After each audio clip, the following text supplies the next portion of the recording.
Hello, this is Anthony. Let's walk and talk.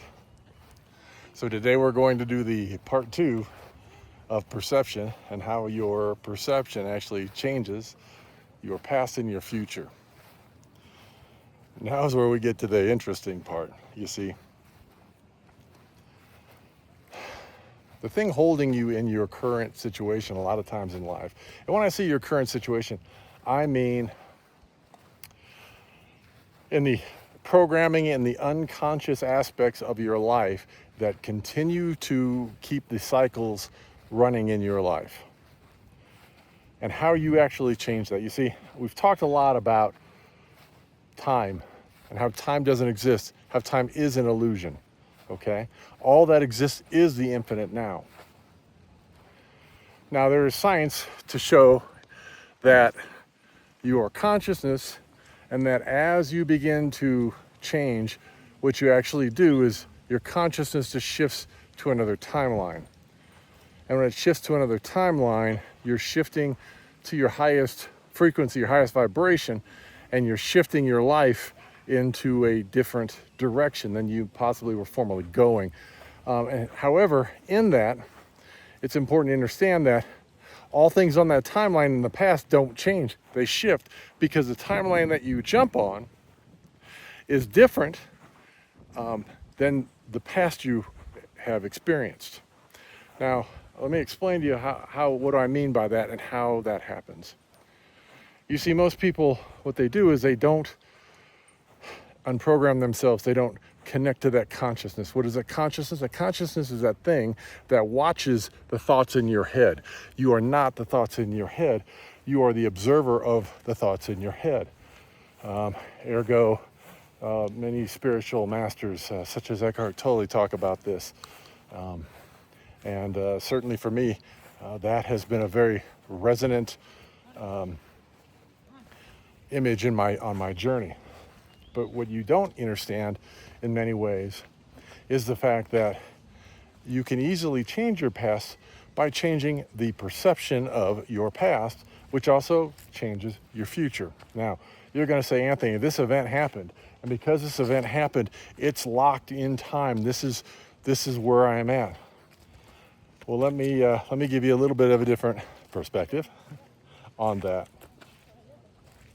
You see, every person in the world can view an event and give you a different perspective on that event. Why can they give you a different perspective? Because they have a different programming and a different upbringing. And the only thing that changes in that event is someone's perspective. Let's share an example on that one. In the West, for us, dogs are pets. In the East, a lot of times dogs are considered a delicacy. Now, in the past video, we talked about how there is no good or bad, there just is. In the West, we would view that as a bad thing. In the East, they would view that as a good thing. But the reason that this matters is because their perception changes the belief system, which changes the outcomes. Now, I'm not saying one or the other is the right way to go. I'm not making a judgment call on this. What I'm saying is when you begin to become more connected to consciousness, you begin to understand life from a bigger picture perspective versus the microcosm in which you currently may exist in, you begin to start to see things from a different angle. So when you begin to see things from a different angle, what will happen is events that happened to you in the past, instead of looking at it at an angle of or a perception of the way you used to, which potentially held you in a toxic cycle, you begin to see it differently. And as you see it differently, it changes the way the event happens for you. Now you're going to say, no, it doesn't change that. It does change that. I'm going to tell you why. Because if you begin to make that wholehearted change in your perception, and when you go to science, or even you can discuss this in a different way through psychology, what ends up happening is you take the trauma and the negative energy, the negative aspects out of things, and it shifts. It shifts into a different perspective and a different energy. And when you're able to do that, what happens then is you're looking at the event in a different way. For instance, we've talked about a lot of my traumas that I experienced in the past. When I actually healed those traumas, for instance, being raped and molested as a child for 9 years, I think it was, from 7 to 16. When you heal from that, suddenly discussing those things are no longer taboo for you. It's almost, as I try to explain to somebody, the equivalent of watching a movie and just explaining about the movie. So there is no deep emotional tie or pain or negative energy or connotation to the event, because once I healed from the event, it changed my perception of the event. It essentially, for lack of a better word, it empowered me to not allow that event to be what drove my life and created the toxic cycles that I was going through. Now, does that actually change the physical event? No. But my perception of the physical event now, again, is like I saw it on a movie. And so it doesn't have power over me. And by doing that, I've literally changed the past. Now you're going to say, well, you didn't change the past, you didn't change the event. Well, when the past no longer has its hooks in you, no longer has a hold on you, then what is it? It's a memory. That's it. It's just a memory. You see, what the problem we have is, as we go through these toxic cycles and we try to heal them and we change the way those things have affected us, we are essentially changing our future. You see, the future isn't fixed. The future flows, just like water. It flows. All there is the present moment. And when you string enough present moments together, you've reached the future. But even in the future, again, you are still only in the present moment. You see,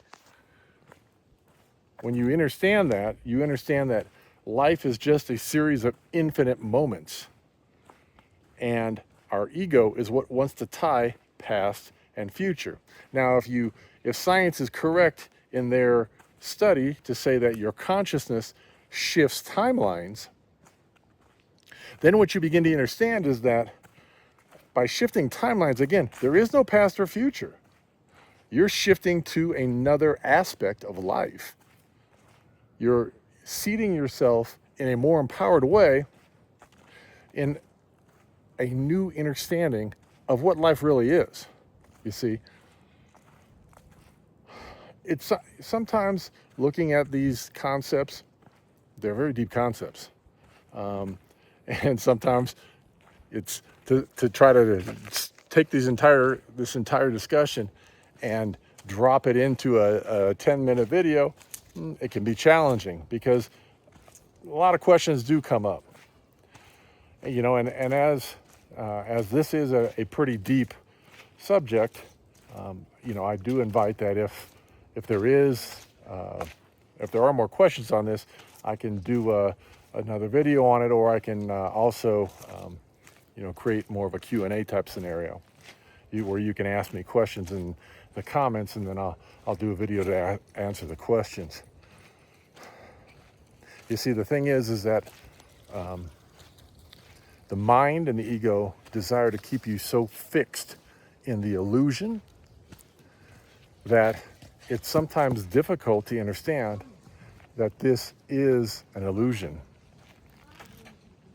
that this is a plane for us to better understand life and better understand especially self, because in that understanding of self, there is growth and evolution. And being the soul that you are, and you are a soul, you are eternal. And because you are eternal, you can then understand why it would be important for you to learn and understand what self is, what you are. You see, as we take this journey in life, we get so fixed on past and present, we miss out on the opportunity of really understanding who we are. We say, oh, well, I am this as a person, and as if that's a fixed thing. But when you begin to understand the concept that perception shapes your past and your future, and your perception of time also shapes those things, you begin to see that none of that is actually fixed. You begin to see that that's malleable. Because it flows just like water, you can have that or allow that flow. You have the power to make that flow go in a different direction. And it's in a direction that is for your benefit and empowers you in your life. The reason that this is a hard concept sometimes for people to understand is because in reality, they don't desire to change. Because change seems scary. We've done a lot of videos on this. There'll be more on this on that in the future. As humans, we are attracted to the familiar. We are attracted to what we perceive as stable. And again, until you can change your perception of those things, change in your life becomes something that you resist rather than you flow with. And I'll leave you with this. There's one spiritual lesson for me that is a very important one to share. That which you resist will persist. But what say you? What are your thoughts on that? Again, I invite you to ask questions or comment in the section below. As always, if you enjoy this content, please like, share, and subscribe. I am truly grateful on this beautiful day. And until I talk to you again, peace, love, light. I hope you have the most amazing day.